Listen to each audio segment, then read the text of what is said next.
buat teman-teman viewers yang belum bergabung dengan Instagram kita, teman-teman boleh cek Instagram kita yang ada di sini. Karena setiap harinya bakal ada banyak hal yang luar biasa, yang menarik, yang pasti akan memberkati dan menguatkan setiap kita.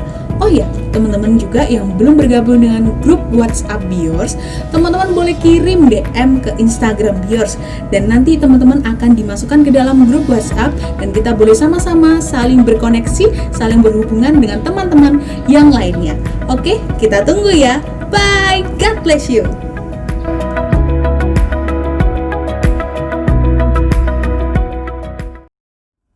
Shalom teman-teman di semuanya yang ada di rumah. Apa kabar teman-teman di semuanya? Semoga semuanya dalam keadaan yang baik ya. Saat ini kita mau mulai ibadah Yud kita, walaupun kita gak bisa ketemu secara langsung, tapi kami percaya hadirat Tuhan boleh teman-teman rasakan dimanapun teman-teman berada. Yuk kita satukan hati di dalam doa. Kita berdoa. Kami mengucap syukur Tuhan karena Engkau adalah Allah yang luar biasa bagi kami.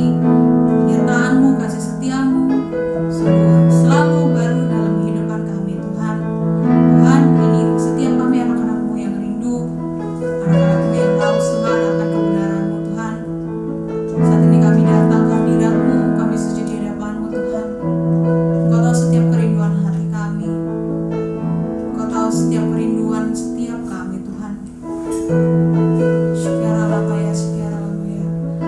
Kami mau Tuhan menikmati hadirat-Mu saat ini.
Spirit,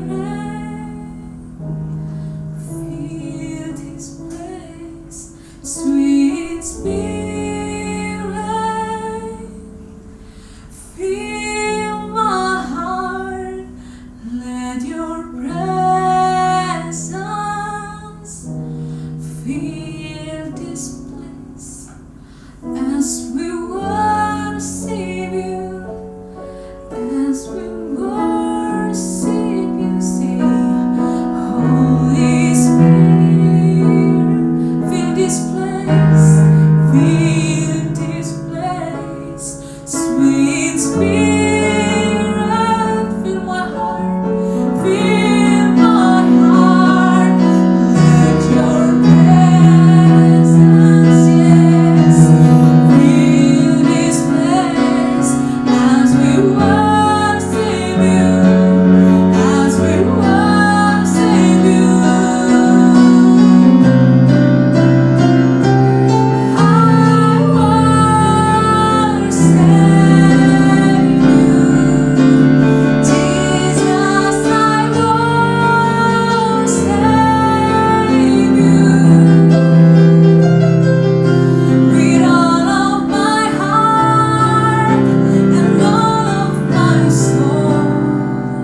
mampu merasakan hadirat-Mu. Karena Engkau Allah yang maha hadir, Allah yang mampu melawat setiap kami. Hanya Engkau satu-satunya dalam hidup kami. Engkau sahabat kami, Engkau penopang hidup kami, Engkau penguat kami.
Shalom, terima kasih untuk kesempatan untuk boleh bersama-sama beribadah dan saya diberi kesempatan untuk menyampaikan renungan. Kita nggak lama, renungan Om Fendi sekitar 20 menit. Saya pikir kita harus semangat, di dalam situasi seperti ini tetap semangat. Amin, mari kita berdoa. Terima kasih Tuhan untuk kesempatan pada sore hari ini kami kembali boleh bersama-sama belajar kebenaran firman-Mu dan kami bersyukur sore hari ini kami sama-sama boleh berkumpul dan kami rindu ada berkat buat kami. Urapi hamba-Mu, urapi anak-anak Tuhan, urapi setiap mendengar firman ini. Di dalam nama Tuhan Yesus kami berdoa. Haleluya, amin. Adik-adikku, sekarang ini adalah masa yang begitu cepat mengalami perubahan. Sangat cepat. Tetapi ada hal-hal yang kita bisa berubah. harus berubah, tapi ada hal yang harus tetap kita pegang teguh. Ada hal yang justru semakin kita harus pegang, yaitu iman percaya kita. Dunia boleh berubah dan kita harus mampu beradaptasi. Kita harus mampu, bahasa yang dipakai, unggul atas setiap persoalan yang ada. Kita mampu untuk menanganinya.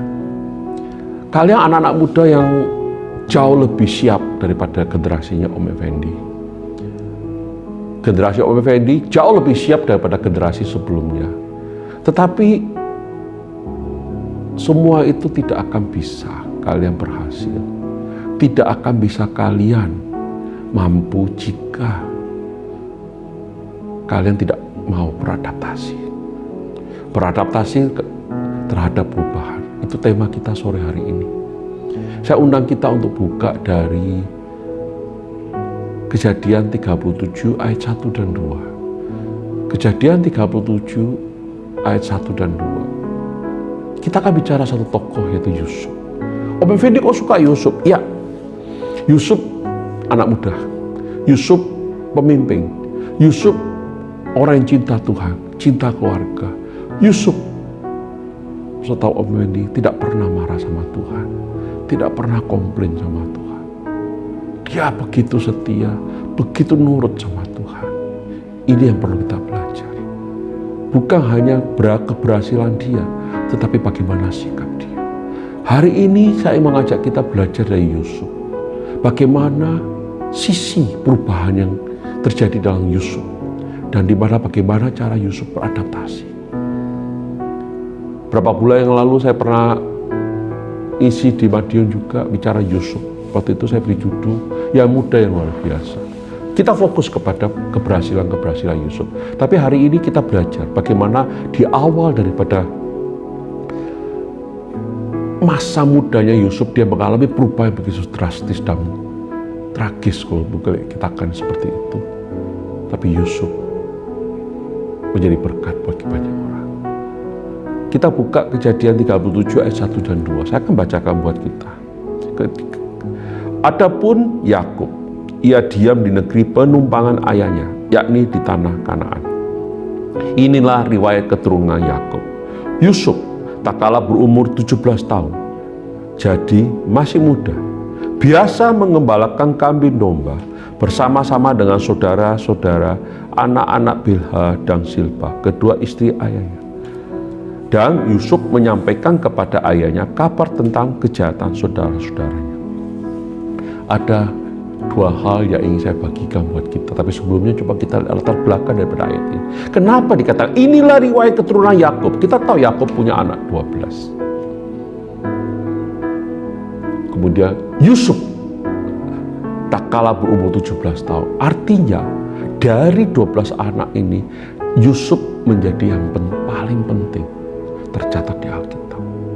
Dan momen pentingnya itu terjadi pada usia umur 17. Mungkin seumur kalian atau lebih muda kalian, atau ada di antara kalian yang mungkin lebih tua sedikit dari Yusuf. Ada dua hal yang ingin saya ngajak kita fokus kepada ayat ini. Biasa yang dilakukan Yusuf. Yusuf biasa apa? Menggembalakan kambing domba ayahnya, keluarganya, bersama-sama dengan saudaranya. Jadi Yusuf biasa, pekerjaan Yusuf adalah apa? Mengembalakan kambing domba bersama saudara-saudara. Itu yang pertama. Yang kedua dikatakan, dan Yusuf menyampaikan kepada ayahnya kabar tentang kejahatan saudara-saudaranya. Yusuf menyampaikan kabar kepada ayahnya. Saya tidak melihat dari segi wadulnya atau Yusuf tukang lapor. Enggak, ini jelas kejahatan. Yusuf merasa punya tanggung jawab mungkin untuk melaporkan kepada ayahnya. Karena ayahnya adalah kepala rumah tangga, bertanggung jawab semuanya. Jadi kalau ada hal-hal di masalah, ayahnya harus turun tangan, ayahnya yang berhak. Dan apakah Yusuf menyampaikan kejahatan saudaranya sesuatu yang salah? Kalau saya pribadi, saya tidak melihat sebagai sesuatu yang salah. Itu bentuk tanggung jawab Yusuf. Oke? Saya tidak fokus ke sana, tapi bagaimana Yusuf menyampaikan kepada ayahnya. Tanggung jawab dia adalah uskup keluarga. Jadi dua hal, Yusuf biasa mengembalakan kambing domba, Yusuf biasa menyampaikan kepada ayahnya kejahatan saudaranya. Itu kebiasaan atau hal-hal yang sudah terjadi di dalam kehidupan Yusuf, yang tiba-tiba kita tahu Yusuf harus mengalami yang namanya hampir dibunuh. Kemudian untung saudaranya Ruben bilang jangan dibunuh. Kemudian Yehuda memberi ide supaya dijual kepada orang Ismail. Singkat cerita, di Kejadian 39 Yusuf dibawa ke Mesir. Adik-adikku, anak-anakku, coba kalian bayangkan, begitu cepat perubahan terjadi dalam Yusuf. Kalau mungkin sesuatu perubahan yang baik, kita kaget-kaget dan surprise, asik gitu. Tapi sesuatu yang begitu cepat, yang mengagetkan, yang mengejutkan, bahkan mungkin menderita sekali. Yusuf harus kehilangan keluarganya. Jangan lupa loh ya, Yusuf nggak tahu bahwa dia bakal ketemu lagi dengan saudaranya, walaupun dia pernah mimpi. Yusuf tidak pernah bayangkan dia akan punya kesempatan menjadi wakil raja. Betul dia mimpi semua hormat ke dia, tapi tidak pernah bayangkan dia akan mimpin bangsa lain. Adik-adikku, saya ingin mengajak kita melihat suatu perubahan. Kita hari ini bisa ngerti Yusuf dulu umur 17, kemudian Yusuf mengalami yang namanya proses. Yusuf harus menjadi budak. Dia jadi budak di rumah Potifar. Dan kita tahu akhirnya, sekolah minggu aja diajari. Yusuf akhirnya jadi wakil raja. Dan dikatakan apa? Dia, Kejadian 50 ayat 20, Tuhan memakai Yusuf untuk memelihara suatu bangsa yang besar, yaitu Israel. Dan juga bukannya Israel, bangsa-bangsa lain. Artinya perjalanan hidup Yusuf itu di dalam kuasa Tuhan. Sama dengan kita hari ini. Engkau dan saya orang percaya. Tuhan tidak pernah merancangkan sesuatu yang buruk buat kita. Rancangan Tuhan damai sejahtera. Saya sangat yakin itu. Jadi perubahan apapun di dalam dunia ini, saya tidak khawatir. Karena saya tahu rancangan Tuhan. Yang penting buat saya bagaimana saya beradaptasi. Hari ini saya ingin mengajak kita, ada hal tertentu yang dimana kita harus bisa beradaptasi, ada hal tertentu yang dimana tetap harus kita pegang erat, yaitu iman kepada Tuhan Yesus. Coba kita lihat ayat Kejadian 39 ayat 1, 2, 3, dan 4 ya. Saya fokus kepada 2, 3 nanti. Demikian firman Tuhan dari Kejadian 39 ayat 1 sampai 4. Adapun Yusuf telah dibawa ke Mesir dan Potifar seorang Mesir pegawai istana Firaun, kepala pengawal raja, membeli dia dari tangan orang Ismail yang telah membawa dia ke situ. Tetapi Tuhan menyertai Yusuf sehingga ia menjadi seorang yang selalu berhasil dalam pekerjaannya. Maka tinggallah ia di rumah tuannya orang Mesir itu. Setelah dilihat oleh tuannya bahwa Yusuf disertai Tuhan dan bahwa Tuhan membuat berhasil segala sesuatu yang dikerjakannya, maka Yusuf mendapat kasih tuannya dan ia boleh melayani dia. Kepada Yusuf diberikannya kuasa atas rumahnya dan segala miliknya diserahkannya pada kekuasaan Yusuf. Adik-adikku, tadi kira-kira 2 hal biasa. Yusuf biasa mengembalakan dan dia menyampaikan kejahatan saudara-saudaranya. Bertanggung jawab dia kepada ayahnya. Tiba-tiba Yusuf berubah. Dia harus jadi budak. Yusuf harus, kalau dia jadi budak, dia nggak mau kerja, nggak makan. Kerja aja belum tentu makan. Budak itu beda dengan pembantu. Budak zaman itu, banyak orang berkata, sejarah menunjukkan bahwa jauh lebih berharga seekor kuda daripada budak. Budak itu mau diapakno aja bisa. Tidak ada hukumnya. Hidup aja mereka nggak berhak. Dan Yusuf sekarang dalam posisi itu. Tetapi jangan lupa, ada sesuatu yang nggak pernah berubah. Tuhan menyertai Yusuf. Situasi bisa berubah, tapi Yusuf tetap disertai Tuhan. Kenapa? Yusuf orang beriman. Sama dengan kita. Situasi bisa berubah hari ini buat kita. Tapi satu, engkau dan saya harus tetap beriman kepada Tuhan. Dan janji Tuhan kepada kita. Kalau engkau dan saya, orang percaya, maka ada penyertaan Tuhan. Roh Kudus menyertai kita selama-lamanya. Itu janji Tuhan Yesus kepada kita. Dan saya percaya itu ada dalam hidup kita. Apa yang terjadi dengan Yusuf? Yusuf harus beradaptasi. Dia tetap hidup disertai Tuhan. Tetapi dikatakan dia berhasil dalam pekerjaannya. Artinya ada yang biasa dilakukan Yusuf sekarang berubah. Pekerjaan dia dulu yang mengembalakan kambing domba sekarang harus berubah. Dia menjadi budak. Pekerjaannya bukan hanya satu spesifik mengembalakan kambing domba, tapi meluas. Bahkan kita melihat ke depannya Yusuf dipercaya begitu banyak pekerjaan, harus melakukan banyak pekerjaan dan pelayanan. Saudara-saudara, ada anakku, ada perubahan enggak? Ada. Yusuf harus beradaptasi. Dia yang biasa mengembalakan, tiba-tiba kalau dia nggak mau bekerja, dia akan dibunuh mungkin. Dia harus menyesuaikan diri. Apa yang menjadi tugas dia dalam konteks Kejadian 39, dia adalah budak. Maka pekerjaan dia adalah budak. Budak pekerjaannya berat. Budak pekerjaannya banyak. Budak pekerjaannya terserah perintah daripada tuannya. Beda loh dia kalau dia itu anak dari Yakub. Dia kerjanya mungkin setelah mengembalakan hanya mungkin yang lainnya kecil-kecil. Tidak kerjakan pun mungkin saya tidak apa-apa. Tapi budak ini tidak bisa mati dia. Sudah lihat, ada sesuatu yang berubah.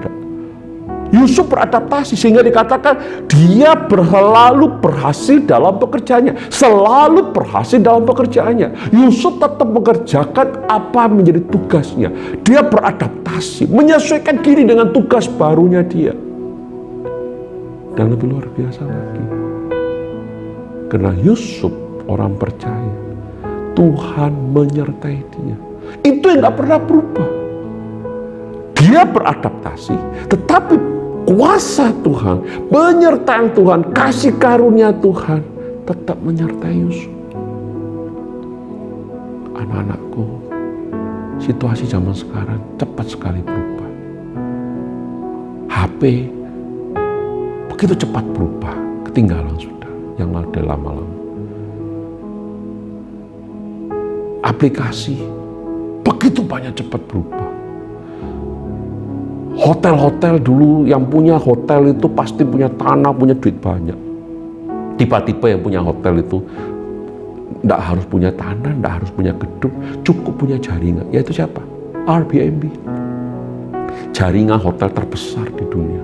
Ya sekarang dia sedang masalah karena pandemik ya. Semua sedang mengalami masalah. Ya.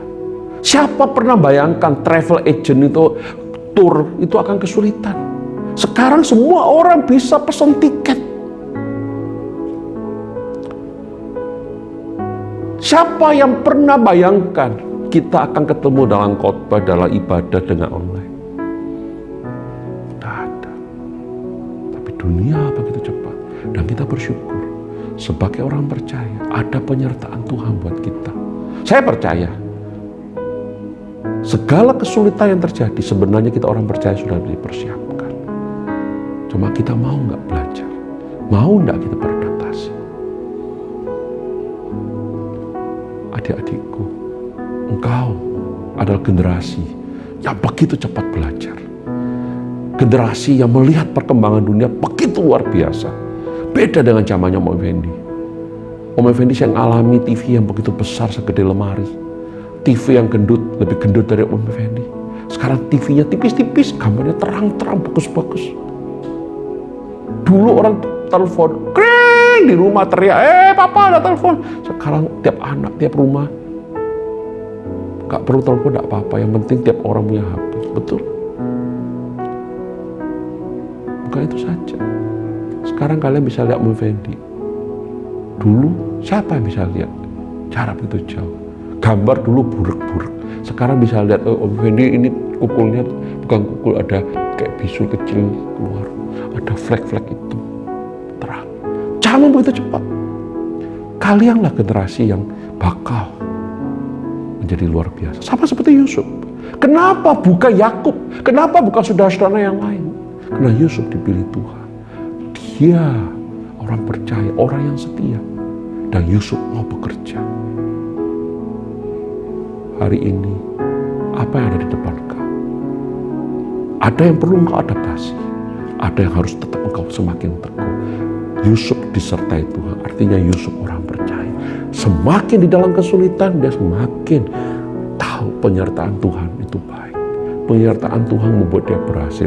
Ayat 3 lebih jelas lagi. Setelah dilihat oleh tuannya bahwa Yusuf disertai Tuhan dan bahwa Tuhan membuat berhasil segala sesuatu yang dikerjakannya. Jadi Tuhanlah yang membuat berhasil. Ini bukan kata Yusuf. Ini adalah akibat daripada apa yang dilakukan Yusuf dan tuannya melihat. Saudara, anak-anakku, apa yang terjadi? Yusuf setia melakukan pekerjaannya. Dia beradaptasi, belajar supaya pekerjaannya berhasil. Tetapi keberhasilan dia juga kasih karunia Tuhan. Juga faktor utamanya karena Tuhan. Hari ini kita belajar menghadapi masa depan yang begitu cepat berubah. Yusuf tetap bekerja sama engkau dan saya. Dan adaptasi dengan pekerjaannya, jenis pekerjaannya, belajar hal yang baru. Tetapi ada yang dia tetap setia pada Tuhan, tetap berpegang teguh pada Tuhan, tetap beriman sehingga Tuhan membuat berhasil bekerjakan. Yusuf yang biasa mengembalakan sekarang harus belajar banyak hal, dan itu memberkati Yusuf kelak pada saat dia memimpin bangsa Mesir. Kenapa? Dia belajar banyak hal.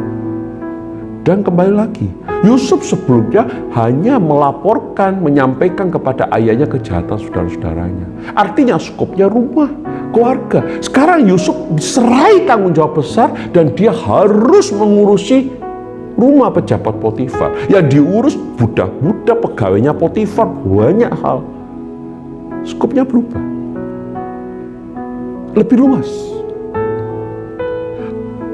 Perubahan dunia hari ini mengejar kita beradaptasi dengan apa yang kita lakukan dan dengan lingkup yang lebih luas. Om Effendi beberapa minggu yang lalu bisa langsung mengajar dengan teman-teman di Manado. Ada 8 gereja di Manado, di kota-kota yang saya nggak pernah dengar namanya pun atau kecamatan, dan plus teman-teman yang di Jakarta dan Bekasi. Sesuatu yang nggak pernah kita bayangkan bahwa skupnya akan meluas seperti itu. Kita beradaptasi. Om Effendi senang nggak khotbah sambil dilihat sendiri gitu di layar? Ya sorry aja, rasanya rada aneh ya. Awalnya pikir kayak orang gendeng ya, ngomong dewe ya. Yang untuk Om Effendi 5-6 tahun ngisi di radio, itu lebih soro lagi. Ngomong dewean, nggak bisa lihat mukanya sendiri. Tapi bersyukur, karena perubahan ini Om Effendi juga beradaptasi. Dan bisa, bukan karena kuasanya Om Effendi, Tuhan yang menolong. Memampukan Om Effendi belajar, memampukan kalian memahami dengan keterbatasan ini. Jadi sore hari ini kita belajar.